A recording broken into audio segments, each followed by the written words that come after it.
Ya si Sarwenda sama Ruben jadi keseret-seret di situ. Iya kan Kuncen yang ngomong, katanya saya nanya ke sini artis siapa aja Pak yang pernah ke sini. Dia bilang Sarwenda. Iya, Sarwenda termasuk di situ. Banyak juga. Enggak, dia bilang Ruben juga ke situ. Enggak, Ruben enggak. Oh, Ruben enggak. Enggak, Sarwenda aja. Sarwenda. Nah, dari Tunggu situ dulu Bos. Itu soalnya kan di video yang gue tangkap mereka memang pernah bikin konten. Mereka nih rame. Iya, benar-benar. Ada Sarwenda, ada saudaranya Ruben ya. Betul. Iya kayak konten YouTube mereka gitu. Betul. Gua duga juga mungkin dia bikin konten. Assalamualaikum warahmatullahi wabarakatuh, saudara-saudaraku sebangsa dan setanah air. Dimanapun kalian berada ya, semoga kalian selalu dalam kondisi sehat walafiat. Berjumpa lagi dengan saya di Gaspol Update. Teman-teman sudah pada tahu nggak ini ya? Kontroversi yang menyeret nama Sarwenda ya, Ruben Onsu dan isu pesugihan Gunung Kawi. Ternyata makin kesini bukan semakin reda, tetapi justru terus bahkan semakin menjadi-jadi ya. Menjadi perbincangan, menjadi perdebatan, bahkan perdebatan yang sangat hangat mendekati panas gitu ya. Bahkan kini muncul klarifikasi baru dari berbagai pihak ya, termasuk dari pengelola Gunung Kawi dan pihak yang membantah berbagai tuduhan yang beredar selama ini. Lalu benarkah semua isu itu adalah fitnah dan narasi yang digiring tanpa bukti oleh seorang konten kreator? Ya, itu harus kita buktikan dengan hati yang jernih gitu ya. Intinya bagaimanakah videonya dan bagaimanakah respon netizen? Mari kita tonton bersama. Kemudian mari kita komentari bersama di bagian akhir video. Ini dia. Dan menjalankan ritual sesuai yang Kuncennya ajarkan. Untuk konten kayaknya. Iya, untuk konten kan. Tapi gitu. ditangkapnya mungkin sama Kuncennya itu menjalankan ritual juga gitu. Nah, yang lu tangkap kalau maaf ya, si beliau ini pas ke sana sering atau cuman sekali pas bikin konten? Itu nggak nanya ke situ, nggak berkali-kali atau gimana gitu. Iya, karena memang gue pengen ngasih tahu aja, ini loh yang dijual kuncen-kuncen sini, nama-namanya gitu Bang sebenarnya. Ke masyarakat bahwa kalau memang mereka-mereka yang disebutin ini nggak ke situ untuk ritual atau memang liburan keluarga doang, ya klarifikasi gitu. Makanya gue nggak sensor sama sekali. Tapi jauh di lubuk hati lu pribadi ya, Sarwenda menurut lu kesana bikin konten atau pesugihan? Konten sih Bang kayaknya. Kalau menurut lu lebih ke konten? Iya. Gue kenal sama Rubennya kan, cukup dekat kalau sama Rubennya gitu. Jadi dan banyak yang menduga gara-gara ada channel sebelah tuh. Ada channel lagi? Itu yang bikin rusuh sebenarnya. Ngundang orang yang katanya nih mantan asisten artis. Iya kayak beliau. Iya kayak gini. Tapi skripnya itu menjurus ke Ruben sama Sarwenda. Masa? Iya, skripnya semua menjurus, tapi dia nggak nyebutin artisnya siapa, tapi menjurusnya ke sana. Seolah-olah dia mantan artis di ini. Nah, di internet juga Ruben udah ditanyain kan pas live. Iya. Itu Fitri gimana? Ruben nggak kenal Fitri siapa? Artis siapa sih? Kredibilitas narasumbernya bagaimana? Nah, itu. Saya juga curiga kan banyak konten-konten kayak gitu yang karena gue denger narasumbernya sakit ya. Dengernya setelah skripnya itu gitu. Lu merasa itu skrip? Gue merasa skrip karena banyak teman-teman stand up komedi yang diundang-undang ke channel-channel horor-horor gitu kan, dibayar 350.000 dikasih skrip buat cerita horor. Dugaan gitu. Iya, dugaannya sangat kuat karena memang dia cuma cerita di situ doang dan nggak mau mengungkapkan siapa. Karena kalau berbicara sesuai fakta di Indonesia itu kan dilindungi oleh hukum kan. Jadi dia nyebutin nama artisnya pun nggak apa-apa harusnya. Iya, kalau fakta. Gitu. Kalau fakta, kayak channel saya kan, saya nggak sensor loh. Pak Jokowi saya tampilin namanya. Kenapa saya nggak takut? Karena itu fakta. Iya, paham. Banyak banget netizen-netizen dan masyarakat Indonesia yang minta tanggapan saya terkait bintang tamu yang hadir di channelnya Jejak Backpacker yang ngaku-ngakunya jadi asisten artis tertentu dan dia tidak menyebutkan siapa artisnya. Dan parahnya netizen ini menduganya itu adalah asistennya Sarwenda, asistennya Ruben dan semacamnya. Ini kasihan gitu. Dan di situ akibat cerita dungunya banyak masyarakat Indonesia yang jadi percaya seolah-olah pesugihan itu beneran ada yang tumbal. Tuh buktinya dari cerita ini beneran kan tuh pesugihan itu yang ditumbalin AIWO. Buktinya tuh si Fitri itu, si asisten itu setelah si majikannya ke Gunung Kawi dia beneran sakit dan semacamnya. Ini Ruben Onsu-nya sendiri udah menyatakan bahwa tidak kenal dengan Fitri tersebut. Jadi itu siapa? Dan ketika gue tanya ke teman-teman wartawan, kenapa tidak mewawancarai bintang tamu yang ada di channelnya Jejak Backpacker? Dan teman-teman wartawan gue semuanya menyatakan bahwa Jejak Backpacker tidak mau memberikan nomor kontaknya. Dan Jejak Backpacker bilang bahwa si bintang tamu itu cuma mau podcast di channel dia. Waduh, masuk akal sekali alasannya. Ini cuma mau ada di channel dia karena memang ceritanya sesuai skrip yang disetting, atau itu siapa sebenarnya? Siapa sih? Gue nggak yakin itu beneran asisten artis. Pakai pesugihan beneran sakit. Mau dong jadi tumbal. Aku dengar-dengar yang terakhir nih, aduh, ternyata si Fitri itu si tukang fitnah, astaga. Bahkan katanya si pesulap merah itu, Ruben itu tuh nggak kenal sama namanya Fitri. Ya ampun, ini namanya fitnah ya, fitnah keji ya, kayak begitu ya. Aduh Fitri kenapa, ya ampun. Kenapa fitnah Bunda Sarwenda sampai kayak begitu? Padahal Rubennya aja nggak kenal sama si Fitri. Itu lihat tuh postingan di podcastnya ini Mas Denny Sumargo sama si pesulap merah. Nah sekarang pada tahu kan, ternyata di Gunung Kawi itu bukan untuk mencari pesugihan. Orang banyak di sana tuh untuk berwisata. Dan ritual-ritual itu tuh kayaknya itu mungkin sih ya, orang-orang Jawa itu kan banyak ritual ya, tapi itu ritualnya tuh itu bukan pesugihan gitu loh, ya ampun. Makanya tuh hari gini percaya gitu-gituan kan, sampai fitnah orang sembarang. Semangat deh Bunda Sarwenda ya, lebih baik diam, menyelesaikannya dengan tenang. Oke, darah-darah semua di kita itu hanya ziarah, mengucap syukur, berterima kasih, ya? Iya, lalu melakukan kegiatan-kegiatan yang sesuai dengan adat Jawa, tentunya sesuai pakem. Tapi ini juga bukan yang serem-serem. Kalau kita pasang sesajen itu sesajen Jawa, bukan yang sampai ada coklat. Oh iya, nggak ada. Agar-agar manis gitu. Nggak ada. Kamu tahan sebentar, gue mau nanya, itu kenapa ada coklat ya? Enggak, itu katanya ada jenis pesugihan yang syaratnya itu naruh makanan-makanan manis bang di situ. Makanya coklat. Iya, makanya coklat. Di situ bukan coklat tuh. Iya, agar, terus permen-permen. Makanya gue pengen ketemu, gue pengen bawa loh. Lumayan tuh, tapi nggak ketemu. Karena manis, maka itu gitu. Iya, katanya dengan memberikan hal-hal manis, hidupnya juga akan ikut manis, katanya gitu.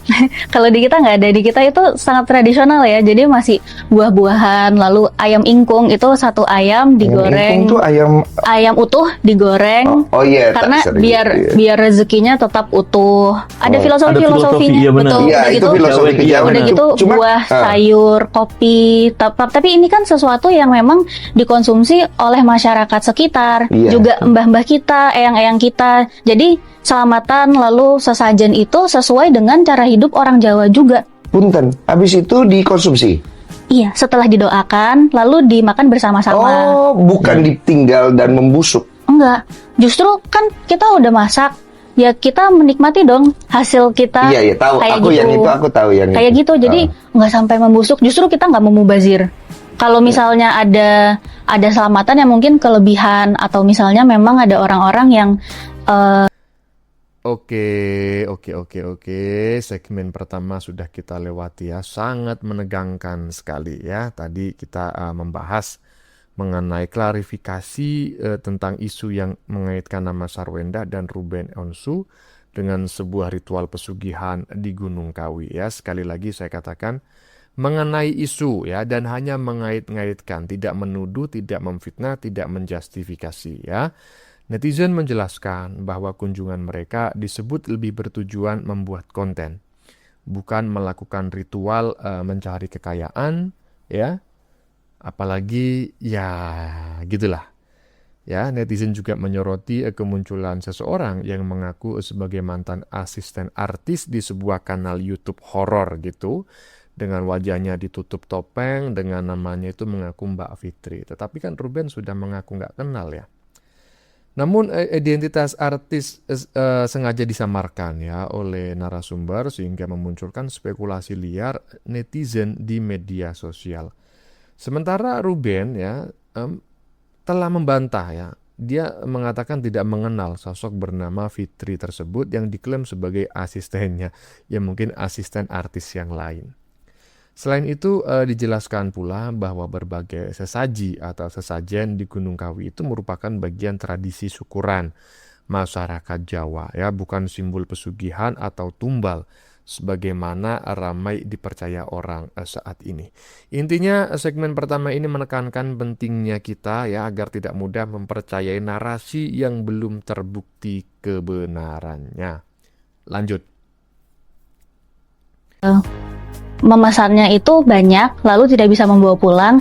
Kadang mereka bilang, ini boleh dibagi-bagikan ke warga-warga sekitar. Jadi sampai orang-orang yang tinggal sekitar di pesarian Gunung Kawi itu, karena itu kan pemukiman padat ya. Iya.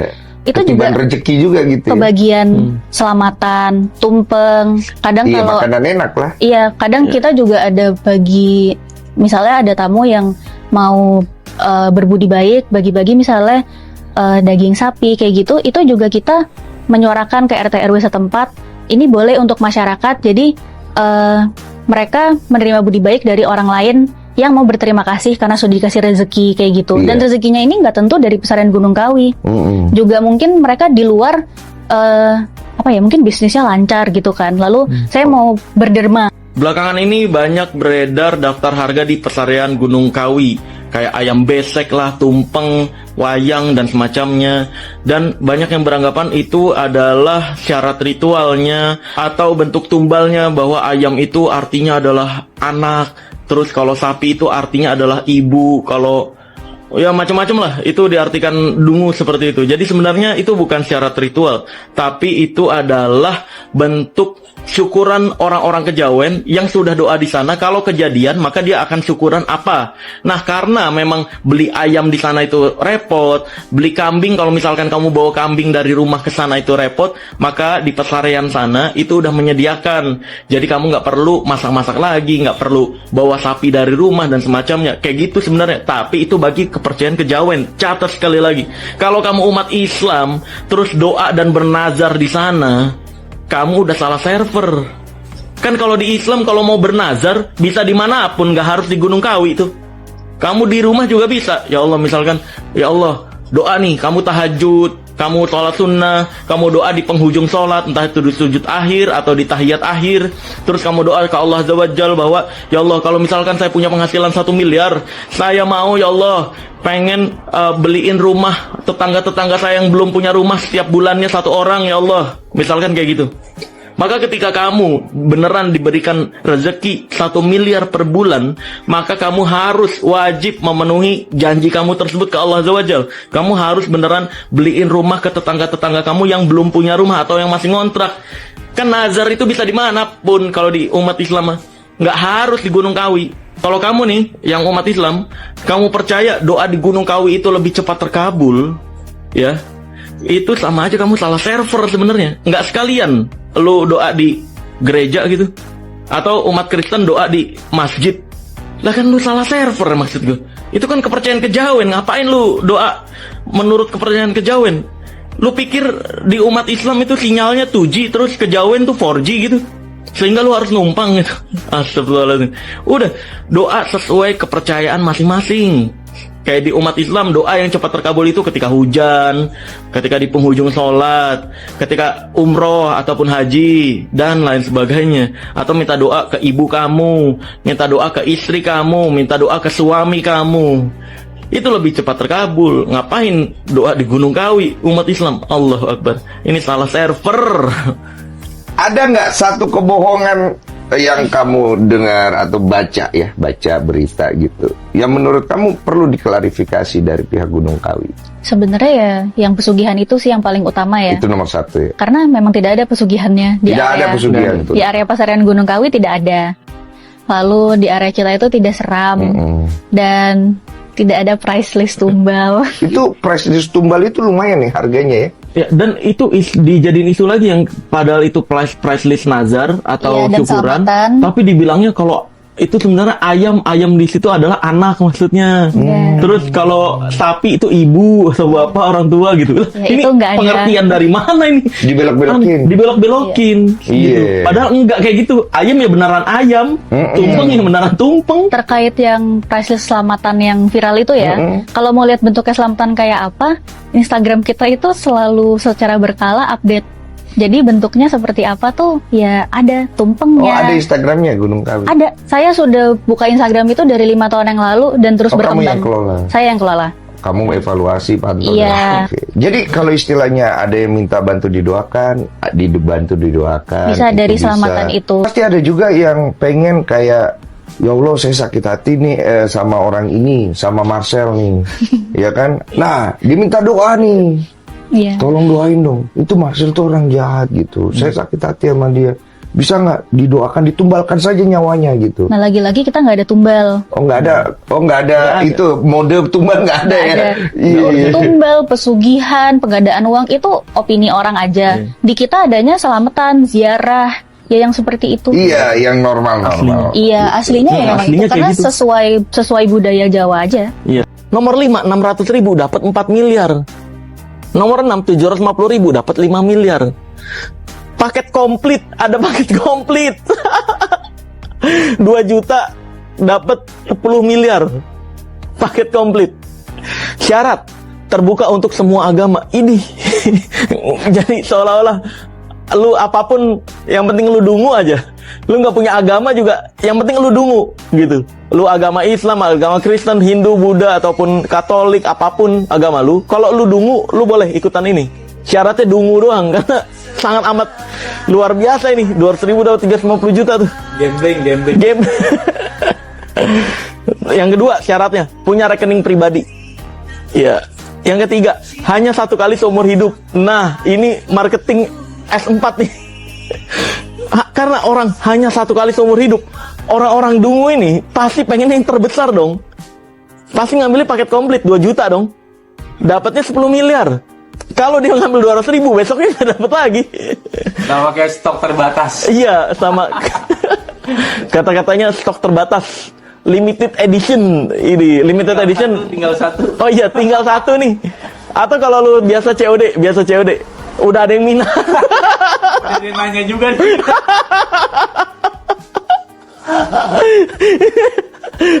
Hanya 1 kali seumur hidup. Ini kata-kata yang memaksa kamu untuk ngambil paket komplit. Menjauhi maks. Oke, saya potong lagi di segmen kedua ini, ya. Segmen kedua berisi penjelasan lebih rinci mengenai tradisi di Gunung Kawi. Netizen juga menerangkan bahwa daftar harga ayam, ya, tumpeng, sapi, dan berbagai paket yang beredar sebenarnya adalah biaya untuk kebutuhan selamatan atau nazar menurut tradisi Jawa, bukan syarat ritual pesugihan. Ia juga menegaskan bahwa tidak ada praktik tumbal maupun pesugihan resmi yang ada di kawasan tersebut, ya. Tolong ini dicatat teman-teman, ya. Netizen kemudian mengingatkan bahwa bagi umat Islam, doa dan nazar seharusnya ditujukan langsung kepada Allah sehingga tidak perlu mencari tempat yang diyakini memiliki kekuatan goib. Sementara itu di akhir pembahasan, ya, tadi kita saksikan bareng-bareng, netizen juga mengkritik berbagai iklan dan promosi berkedok pesugihan yang dianggap memanfaatkan orang-orang yang mudah percaya demi keuntungan pribadi dengan membawa-bawa nama Gunung Kawi. Lanjut. Tiat, kata-katanya seolah-olah baik, judi, miras, dan lain-lain.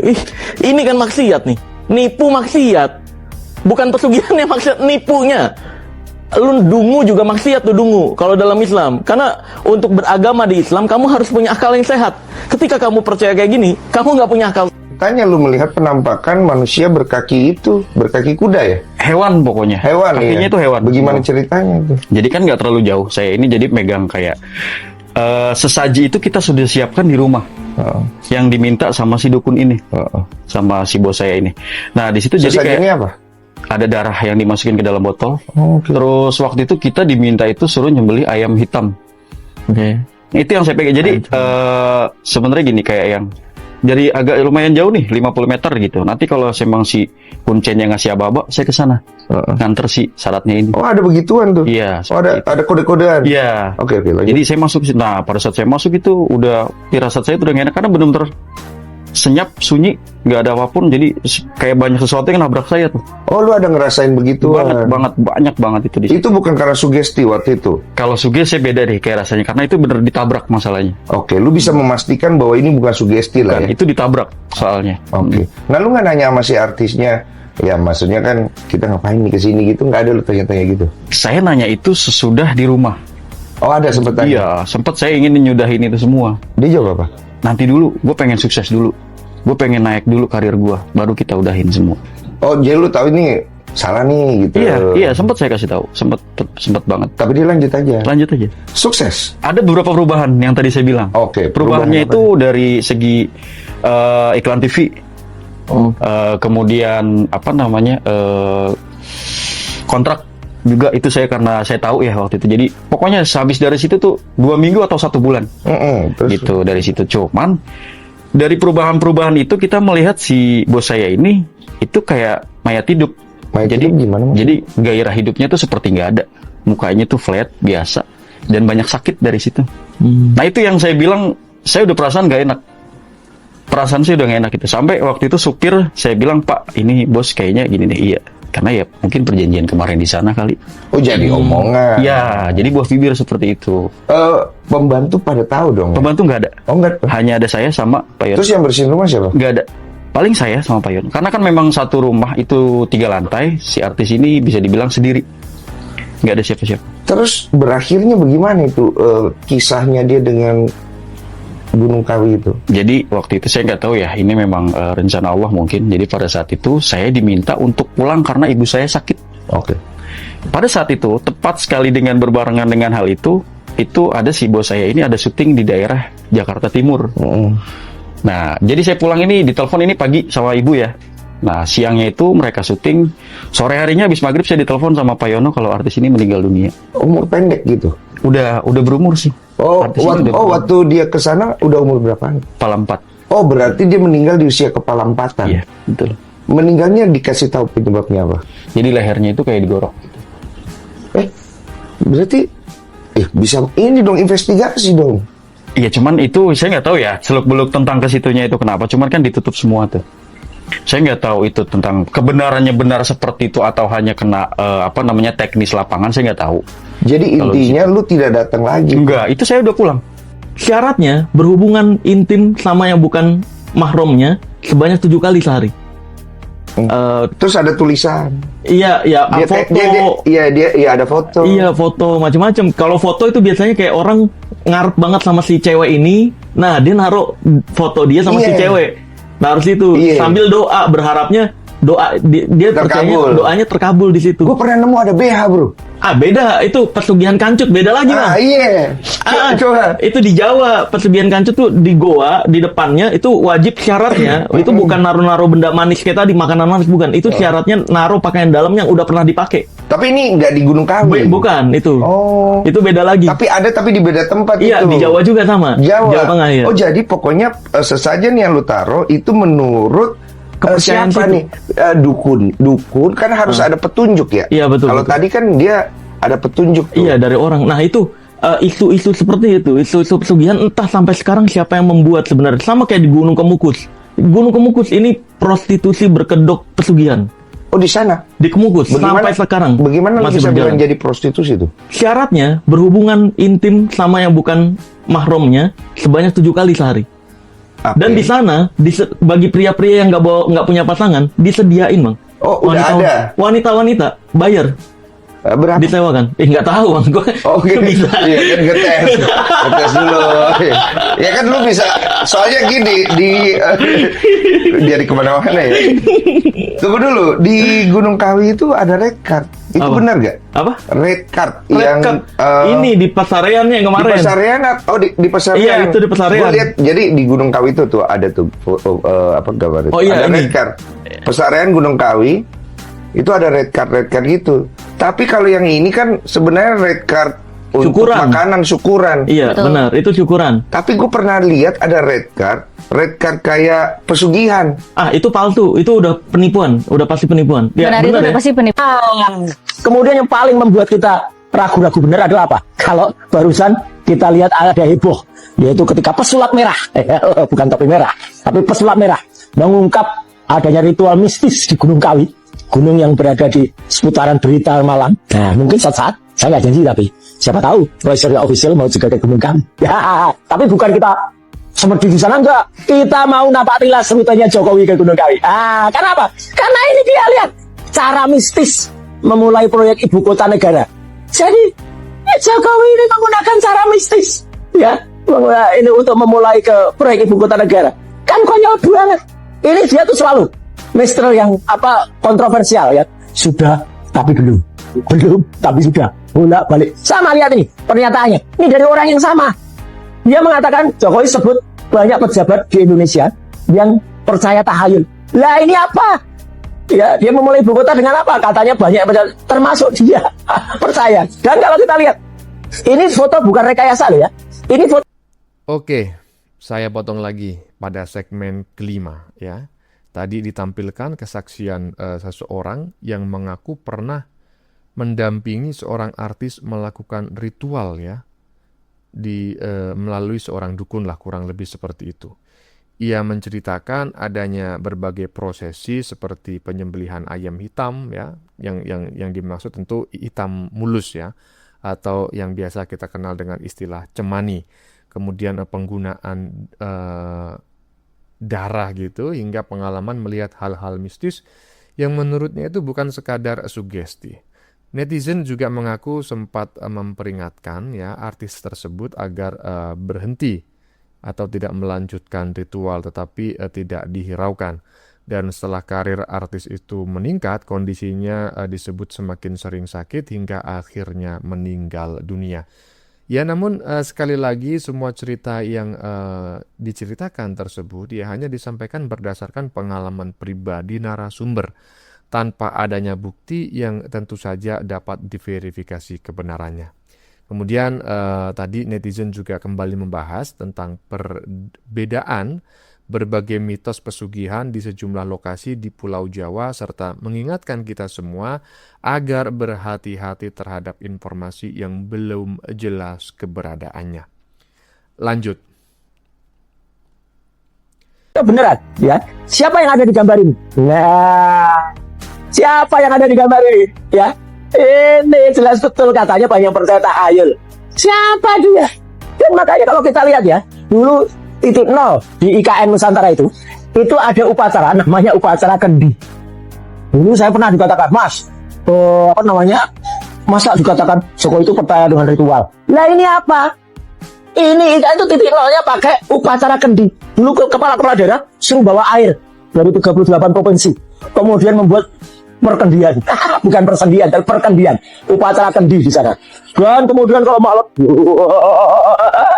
kayak istanya Voldemort ya di Harry Potter itu. Nah ini di kayak Harry Potter itu kalau malam. Katanya itu Garuda yang kokoh, Garuda yang membanggakan. Garuda Pancasila nggak kayak gini nih, Garuda merunduk, ini kelelawar namanya. Ngantuk. Kayak mau dibuatkan yang sudah dibuat oleh istana di sana, kata Panji. Ngantuk. Itu. Dan dia memulainya kayak gini nih. Tuh lihat, cara mistis memulai ibu kota negara. Jadi kan kita lihat. Dan idenya ini ternyata konyol banget. Katanya ketika tidur di istana, ya, mau di istana Bogor atau istana Merdeka, katanya nggak mau tidur di sana tuh karena kebayang kolonial. Waduh, kolonialisme. Lah kan, apa nggak kolonial tuh pilar-pilarnya? Itu aja untung sekarang sudah jadi.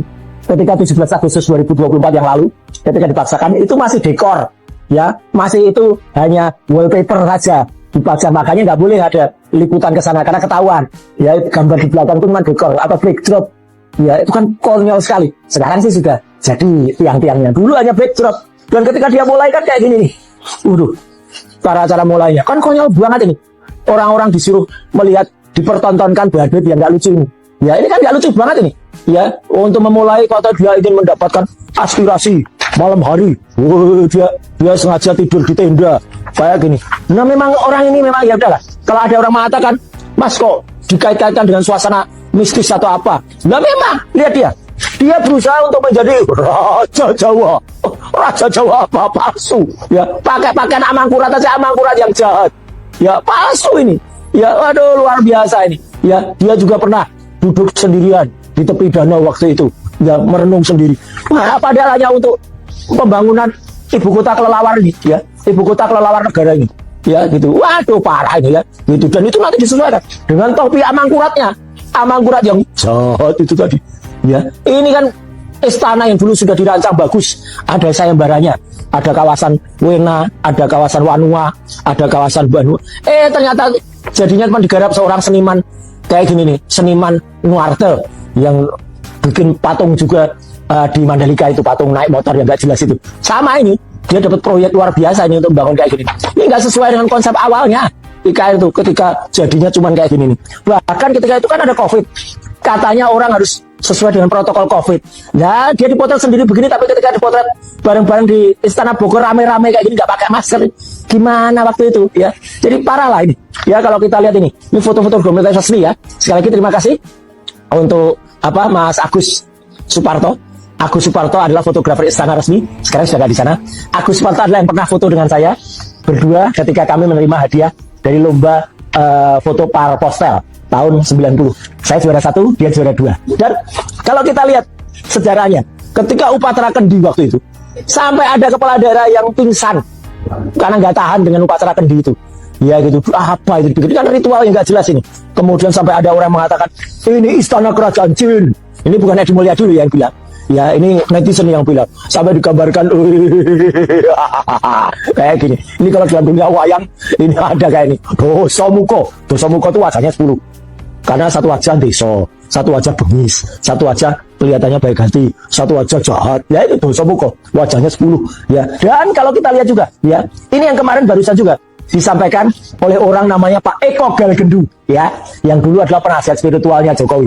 Nih, soal kodok, ada memang kepercayaan kodok dan biawa itu, yang itu kemarin juga dilakukan bagaimana prinsip kodok Mas Eko Galgendu di podcast forum, dan juga itu yang sudah tayang, yang belum tayang di podcast Sentana, ketika diwawancara oleh Michael dan juga Pak Janes, ya, itu ada itu Eko Galgendu, nanti cerita soal bagaimana kodok ini, soal kodok ini, itulah yang terjadi. Dan makanya kok bisa ya negara secanggih Indonesia ini dengan penduduk 280 juta ini konyol dengan kelakuan kayak gini. Kalau dalam dunia wayang itu saya sering menceritakan, di dalam pameran ada goro-goro.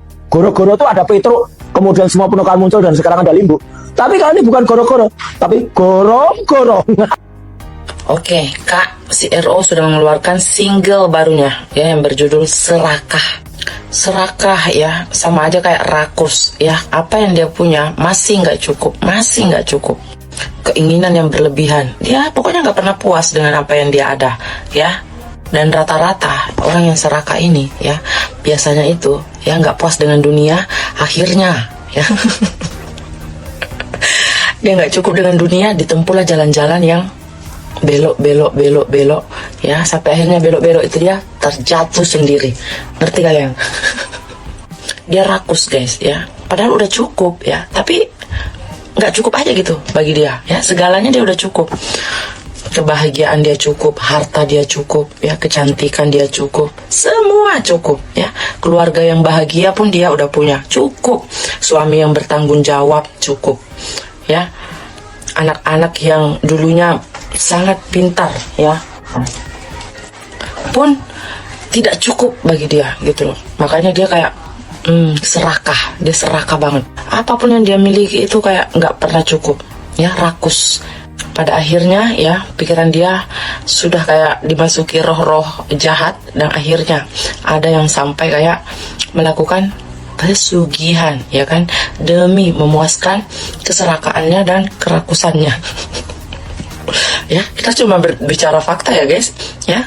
Jangan tersinggung nanti ada pula yang tersinggung ya kan. Nanti junjungan siapa itu tersinggung pula. Padahal kita bicara fakta ya kan. Kita membahas lagunya RO pun nanti di sana tersinggung lagi. Kita ngomong A aja tersinggung, kita ngomong B tersinggung, kita ngomong C sampai Z pun tersinggung. Semua dia tersinggung. Oke, saya potong lagi ya. Jadi video yang baru saja kita saksikan pembahasannya sudah mulai bergeser ya, mulai membahas berbagai ritual yang pernah dilakukan dalam pembangunan ibu kota negara ya, dalam hal ini adalah IKN. Netizen menampilkan sejumlah foto dan mengaitkannya dengan berbagai ritual adat ya, seperti upacara pecah kendi, upacara mengumpulkan 7 mata air kalau nggak salah itu ya. Nah, intinya seperti itulah. Dan selanjutnya muncul kritik terhadap berbagai narasi mistis yang dikaitkan dengan tokoh politik maupun pembangunan IKN. Ya, boleh-boleh saja kalau mau berkomentar ya. Intinya di bagian akhir pembahasan diarahkan pada lagu berjudul Serakah ya, yang dijadikan pengingat agar manusia tidak dikuasai keserakahan hingga memilih jalan-jalan yang menyimpang, termasuk mempercayai praktik pesugihan ya. Itu adalah salah satu praktik menyimpang ya. Inti pesan dari segmen yang barusan kita saksikan ya, kita semua diajak ya, masyarakat itu diajak berpikir rasional dan tidak mudah menghubungkan setiap peristiwa dengan unsur mistis tanpa dasar yang jelas. Lanjut. Kasihan. Cocok banget lagunya sangat positif ya untuk kita, supaya kita mengingat ya, agar kita itu dijauhi dari sifat serakah dan rakus ya. Jangan sampai karena kerakusan dan keserakahan kita sampai memilih jalan yang menyembah makhluk yang seharusnya tidak kita sembah. Betul guys, mantap. Nih masih seputar dengan sihir-sihiran ya kan, karena lagi heboh sekali karena artis inisial S ya kan, yang katanya pesugihan ke Gunung Kawi gitu-gitulah ya. Ini masih cerita yang sama mengenai sihir-sihiran, tapi ini kejadiannya baru dan gue alami sendiri ya guys ya. Gue pikir di tahun 2026 gitu, 2025, 2020-an ke atas lah ya, orang tuh yang begituan tuh nggak mungkin orang kota gitu, jarang gitu orang kota gitu gue pikir ya kan. Ternyata ada juga orang kota yang percaya begituan gitu, maksudnya ya main begituan gitu loh ya kan, ke dukun-dukun lah, ini itulah, nggak pede sama dirinya sendiri gitu kan. Terus juga kelihatannya orangnya tuh ke gereja gitu loh, kelihatannya punya keluarga, dia ke gereja, kayak keluarga yang kalian tidak mungkin main begituan karena orangnya terlihat sangat menggunakan logika daripada percaya begituan gitu loh ya kan. Nah, jadi gue dulu kan kerja di perusahaan besar gitu kan, sebagai tim marketing lah ya kan. Nah, gue tuh polos-polos aja lah pokoknya ya, di sana ya polos-polos aja gitu loh, ya kerja aja lah ya kan, lakukan segala sesuatu yang kerjain gitu. Tapi gue bingung gitu loh, masalahnya ada beberapa orang nih ya mengucapkan hal yang sama padahal mereka tidak saling kenal ya kan. Ada temen gue, karena gue ada sedekat sama satu orang ya kan, temen gue kasih tahu ke gue, katanya dikasih tahu dia tuh sama kayak apa ya, orang kelenteng lah ya, kita bilang orang kelenteng ya kan, orang kelenteng A gitu ya. Katanya makanan minuman yang ada di kantor jangan pernah disentuh, terutama dari dia. Minuman galon aja nggak boleh tuh ya kan. Terus gue kayak, emang kenapa? Alasannya karena orang ini ya kan mau semua orang ngedengerin omongan dia gitu loh. Jadi dia kasih sesuatu di minumannya sama makanan gitu loh. Gue kayak awalnya nggak percaya ya kan, awalnya kayak cuma satu orang doang nih yang ngomong, nggak mungkin lah ya kan. Terus gak lama ada juga omongan dari ada kayak ada satu orang nih ya kan, yang juga sering rapat lah ya kan di kantor gue gitu loh. Dia ngomong, dia dikasih tahu sama bapaknya, lebih baik makanan sama minuman di kantor jangan diminum, bawa sendiri. Nah, udah 2 orang tuh ya kan, udah 2 orang tuh, 2 manusia. Nggak cuman itu, yang teman gue ini ada nanya ke kelenteng lain, ya kan? Kata orang kelenteng yang lain ini juga sama persis omongannya. Makanan minuman dari kantor, terutama yang dari dia, jangan diminum sama sekali. Alasannya karena dia tuh ada taruh sesuatu di sana. Semua omongan ini 3 orang udah ngomong sama nih, ya kan? Gue kayak, kok bisa nih 3 orang ngomong sama? Apa di WhatsAppan? Pokoknya grup, gak mungkin dong, ya kan? Orang beda-beda lokasinya gitu loh. Gue kayak, kalau ada 3 orang ngomong bisa jadi bener nih ya kan. Jadi daripada gue otaknya aneh-aneh gitu kan, gue mikir kayak kalau gue makan begituan kayaknya otak gue bisa aneh-aneh deh. Jadi nurut gitu. Udahlah, kok kayak gitu gue bawa air sendiri aja lah, nggak apa-apa, mahal-mahal deh, gue beli air sendiri aja lah. Jadi gue beli aqua botol sendiri gitu. Sama makan gue kan biasanya ada kayak dikasih apa sama dia kalau lagi jalan-jalan apa. Nggak, gue pokoknya menolak keras dari dia gitu, nggak mau gue, ya kan. Terus habis itu pernah ada kejadian lagi. Jadi orang ini, si orang yang dibilang melakukan sesuatu ini sama makanan, itu tuh gak suka sama teman gue ini. Makanya teman gue ini bisa nanya gitu loh ke orang kelenteng gitu kan, sama temen gue yang sering ke kelenteng ini ya kan. Nah, suatu saat gue lagi pergi sama teman gue yang sering ke kelenteng ini, kita pergi berdua ya kan, karena kan kita marketing ya kan, jadi kita perlu pergi gitu kan untuk nawar-nawarin gitu loh. Kita pergi berdua sama satu driver, satu supir ya kan. Supir ini ternyata bisa melihat guys, karena dia tuh punya turunan keraton lah ya kan. Jadi bisa melihat gitu loh. Kayak segala sesuatu bisa lihat lah gitu ya kan, punya ilmu lah, kita bilang punya ilmu lah ya kan. Suatu saat kita ke tempat, entah kenapa kita kayak dibawa ke tempat yang aneh. Kayak ada, kan kita kan perlu marketing gitu kan. Jadi kayak kita kalau misalkan dapat info kayak perlu kesini loh gitu, ya udah kita ke situ, ke tempat itu gitu kan. Kita ke daerah Bekasi nggak salah ya kan. Jauh tuh kan, dari Jakarta ke Bekasi lumayan lah, ada makan waktu berapa jam gitu kan. Saat gue lagi lihat kok tempatnya aneh ya kan, gue sih ngerasa tempatnya memang gak enak juga sih, kayak aneh gitu kan, pohonnya gede banget gitu, aneh ya tempatnya. Terus kita juga datang ke sana kayak gak jelas gitu, ngerti kan, gak jelas gitu loh. Terus di sana tuh kan ada deket tempat usaha kulit gitu, kayak entah kulit untuk buat kerupuk gitu loh, tapi kan pakai kulit hewan beneran. Jadi lumayan bau amis guys, ada bekas darah, bau amis lumayan bau gitu loh.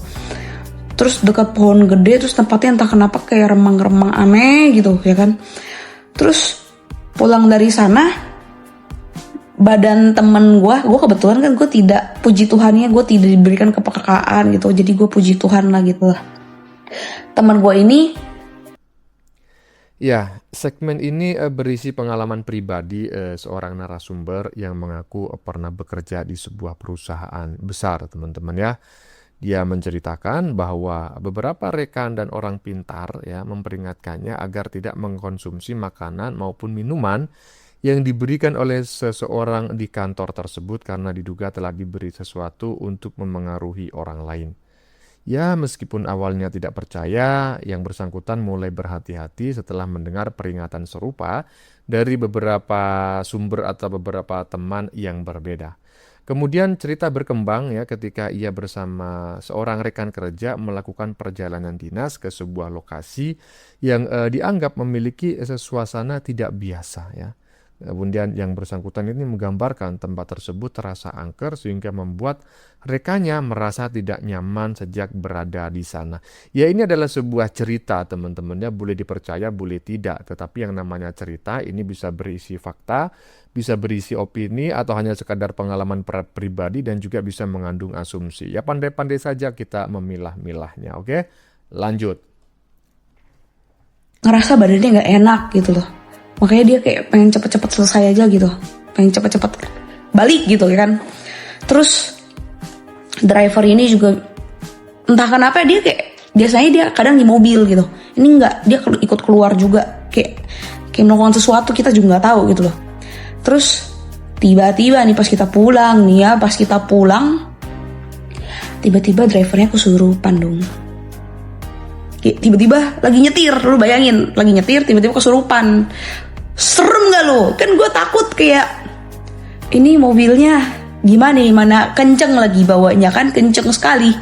Waduh kesurupan guys. Gue langsung mikir gimana ya, kok kayak gini gimana. Aduh, ini dia bawa mobilnya jadi bener kayak gue jadi takut juga nih ya kan. Takutnya tiba-tiba dibelokin, terjun kita kan terbang. Waduh takut juga kan. So akhirnya aku kayak posisinya gue di belakang lagi kagak bisa gini-giniin ya, mobilnya gak bisa ya kan. Aduh akhirnya gue bisa lakuin cuma berdoa sama Tuhan Yang Maha Esa ya, sama Tuhan kita ya kan. Gue berdoa gitu kan, minta perlindungan karena gue takut banget gitu kan. Terus habis itu kebetulan nih temen gue agamanya berbeda kan, dia kan suka ke kelenteng ya kan. Diputerin lagu agama Buddha tuh, yang puterin gitu kan. Terus habis itu tiba-tiba pokoknya kita berdua nih belakang nih udah berdoa dengan agama berbeda gitu kan.